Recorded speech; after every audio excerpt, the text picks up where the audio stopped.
Hi, everyone. It's me, Krylios, Team Racing Productions MC and producer.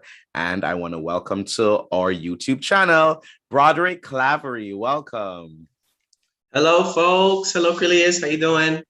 I am doing great. It is great to have you here. And I want to just kick this off with you giving a brief introduction of yourself to our audience. Okay. So my name is Broderick Clavery. I'm a creative, mainly in the realm of acting and writing, queer, Afro-Indigenous by way of Trinidad and Tobago, Venezuela, and Guyana, but born in Brooklyn, New York. Wonderful, wonderful. Yeah, so that's a little bit about me. Also, the most important part is Storm is my favorite comic book character ever. So I love that. Storm was always my favorite of all the X-Men as well growing up. And the worst thing, because growing up in Jamaica, I would be like, we used to play as kids like we were the X-Men. Right. And because I was a boy, I couldn't really be Storm. And like some girl would pick Storm and I would be mad. I'm like, I wanted to be Storm though. And then yes, we got time now. Exactly. It's our time now. So you're an actor, you're a writer, you're a creative. Talk to me a little bit about at what age you knew that you wanted to step into, your creative arts, and that's really what you wanted to do when you grew up. Wow. Okay. I feel like the way it solidified and it became the part of my life, like I'm going to do this, was probably in 11th or 12th grade. So I think I was maybe 17. And I had just finished doing a musical at my high school. I was living in North Carolina because we moved to North Carolina. And I did I want to say the Princess and the Frog, not the Princess and the Frog, the Princess and the Pea, because that was Princess and the Frog's movie. And I played Dauntless the Drab. And it was my second time doing a musical. And I remember my teacher at the time was like, you can really do this. This can really be something. Like, you are very talented. And up until then, it was like, play. Like as a child, my parents always encouraged my creativity. My mother's side, my grandfather actually worked on Broadway. He wrote with Harry Belafonte, Broderick Clavery. Wow. Yeah. So, but I didn't learn that till later in life. So then that also was like a stamp. But my family music was always played in our house.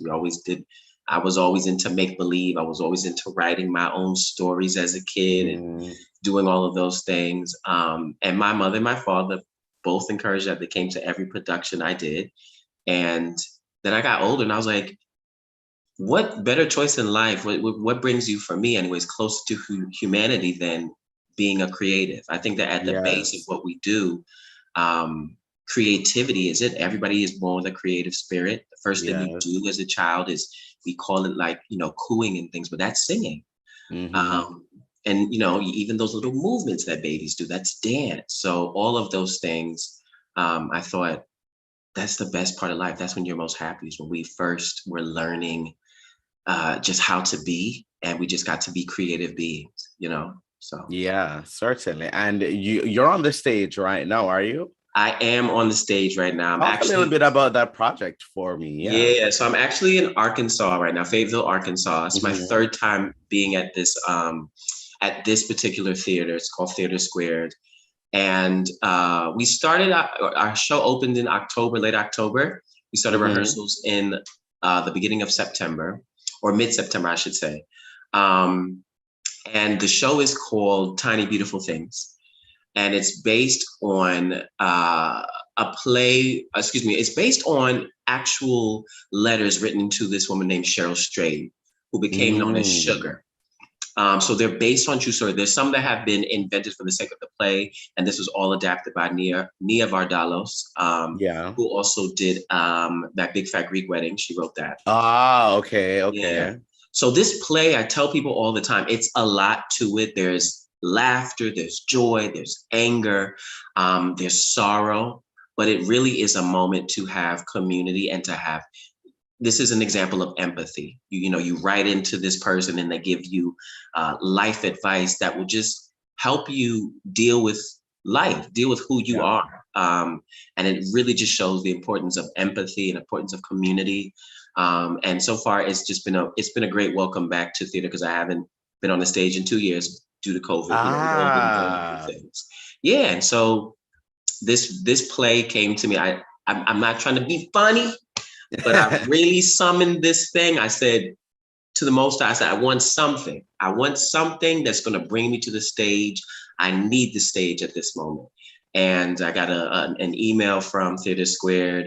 And then from there, I was like, okay, this is where I'm going to be in the next few months. So wow, this is beautiful. And I know thank many you. people are feeling that draw, they're feeling that pull as well, to the stage, especially in this time. There are many Right. people who are trying to just express all their creative juices in whatever way, especially since the Mm-hmm. pandemic, wanting to be able to do those things that they thought before that they were not going to do or they weren't able to do, and Mm-hmm. really want that to be a part of that now.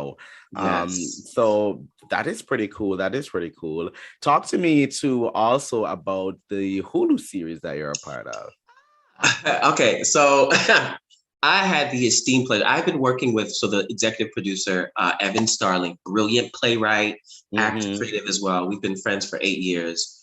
We met doing a catering gig, and I've done some play readings of his, but we've Mm-hmm. never actually got to like sit down and do a full project because we're always, you know how it is as a creative. Yeah. Um, and so his partner, Carlton, who wrote the play, um, he actually I got the script from him. Like Evan was like, "Hey, this is we like to you for the audition for this." And I was like, "Yeah, of course. First of all, I would love to work with you, but also I've seen Carlton's work before, Mm-hmm. freaking incredible." And so I did the audition. This was back in, I want to say, late August. And with film, you have to wait for it to be Yeah. edited and all that things. You don't know when they're going to put it up. So I was unsure of like, will it be this year? Will it be next year? What have you? And he's entering it actually into a few film festivals.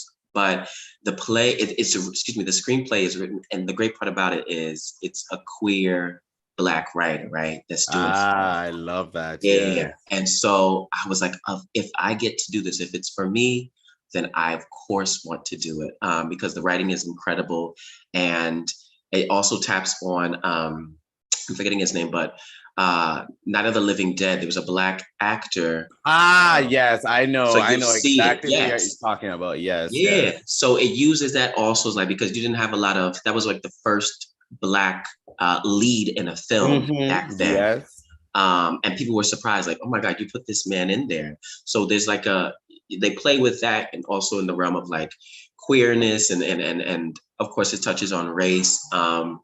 And I love that it's also, I identify as bisexual, or demisexual, if you will. And just to have that as not the focus of the story, but one of the elements to this Yeah. storytelling, it was great. And it was my first streaming debut, if you will, on Hulu. So I was geeking out. I had people Yes. that were like messaging me like, I saw you in this. I'm like, oh shit. So it was really fun. It was the atmosphere and the set. Also, we just had a very diverse set of people, and also in terms of spirit, right?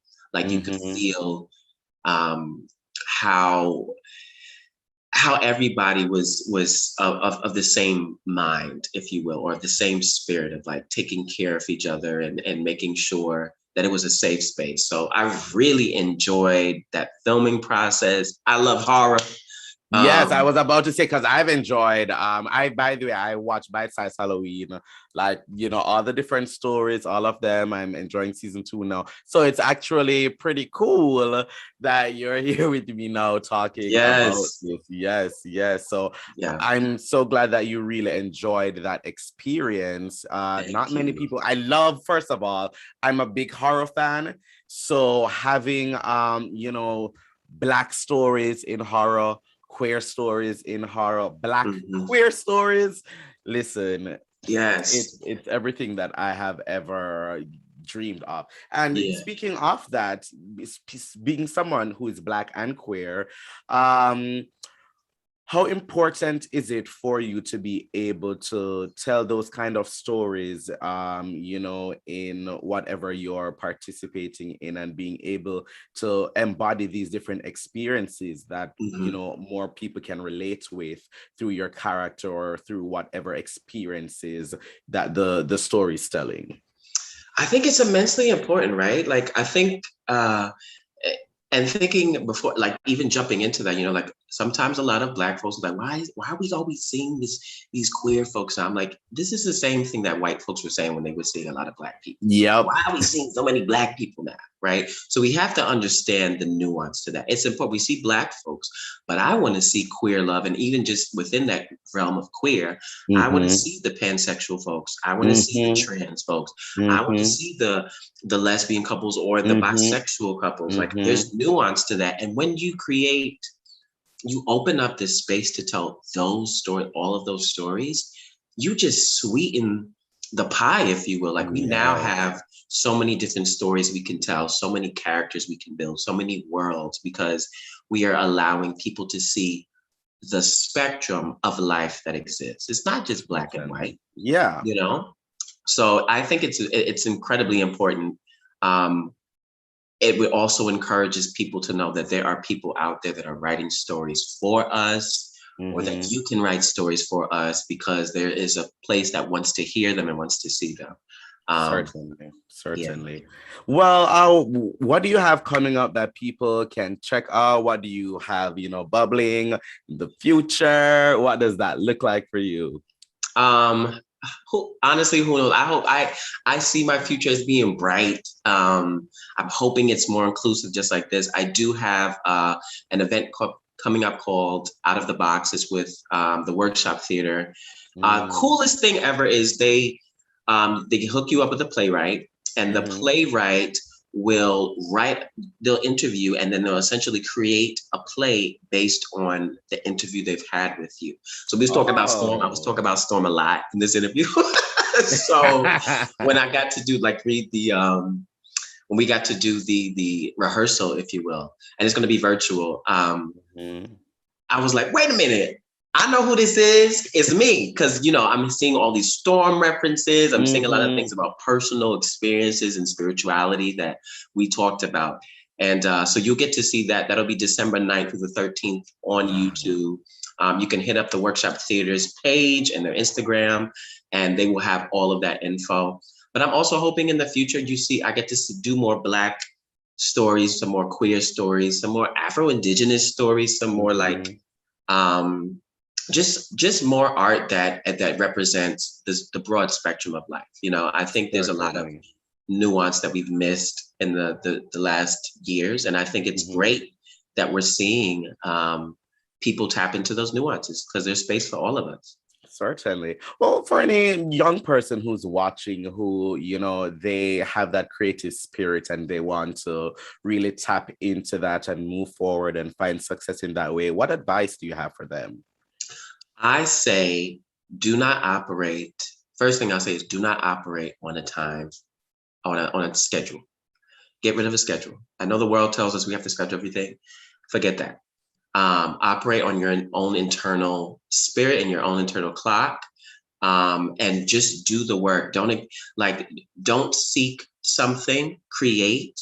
And when the powers that be, the ancestors, the universe, the most high, whatever you believe, sees that you are prepared, those opportunities will show up. And just live in the art. Don't live in the capitalistic nature or the productivity of Mhm. society. I do this all for the art. I'm so happy that I'm seeing the fruits of my labors, but at the end of the day, everything I choose is specifically curated to the art. I want it to be my life to be moved and fulfilled in that sense. I'm not looking for quantity, I'm looking for quality.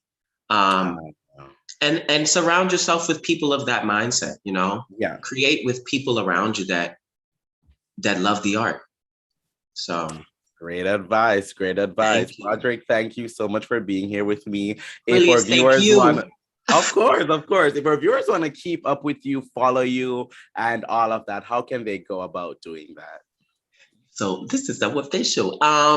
You can find me at Twitter. Honestly, y'all, I don't be getting on Twitter like that because Twitter gives me anxiety. It's always somebody popping off on Twitter.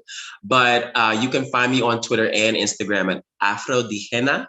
So that is at AFRODIGENA. And The yeah, come henna with comes some. from Indie henna. Come up, say it again. Is the henna from Indie henna? Indigenous, Okay, yes, got yes. it. Afro-Indigenous. Mhm. But yeah, come with some good and positive, loving vibes, and I will return those, of course, and even give a follow. So I just appreciate you so much for asking me to be here. I'm rooting for you. Anything you got, please let me know so I can support. Thank you so much. Certainly, we will keep in touch. Well, thanks so much for being here with me. It has been such a pleasure having you. To our viewers, the social media links will be in the description here. And as always, thank you for watching. Bye, everyone.